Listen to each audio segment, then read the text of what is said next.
here at St Mary the Virgin Church in Lewisham. We've created a therapeutic garden which has become an oasis of peace and healing and prayer for everyone who visits. When I arrived here as vicar 7 years ago, this part of the churchyard was a quite unpleasant area. It was used and misused by people with alcohol and drug problems. It was a very unfriendly and unwelcoming space. The project really began with making links with our next door neighbour, the Ladywell Mental Health Unit with the NHS. And they wanted some of their patients to come and do some outdoor activity. And what then evolved was a desire to do more and more, to the point where in 2016 we launched it. We invited the local community, our local mayor, to come and launch our therapeutic garden. The garden is for mainly people in recovery from poor mental health. So it's a garden for well-being. So we open it every Tuesday. They come for a couple of hours, but then we finish with tea, chats, and we do a bit of mindfulness just to round it all off. Well, when volunteers come on a Tuesday, they all have very different abilities, both physically and in terms of how long they want to keep going. And so we share out jobs according to people's interests and abilities. They could be weeding, they can weed in company, or they can do a little patch on their own. They can be watering.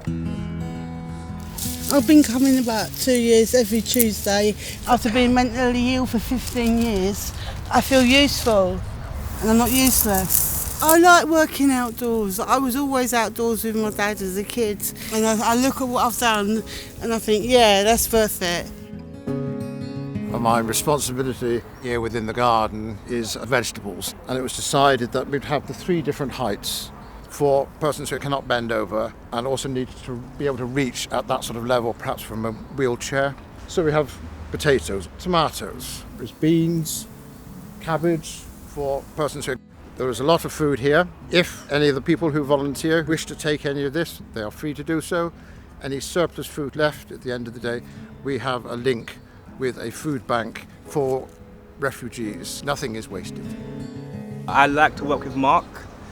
He's always got the jobs that make you tired and stuff, you know, those get stuck in and stuff like that, yeah. So I feel refreshed.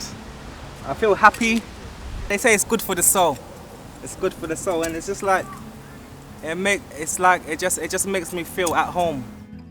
Gardening is really, really useful because it generates hormones like serotonin and dopamine that help to keep people calm, and they also reduce stress hormones, cortisol, which makes people stressed out, as you can imagine. When you're ill, you do feel very powerless, especially if you've been an inpatient in hospital. You're quite vulnerable.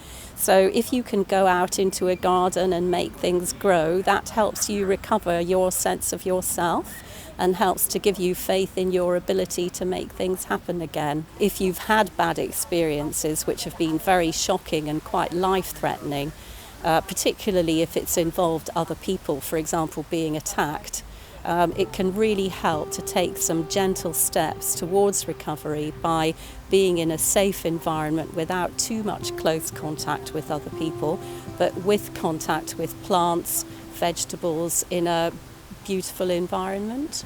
It's a real statement of the openness of our church community and many others across the wider community to come together just to share this space and to create something beautiful.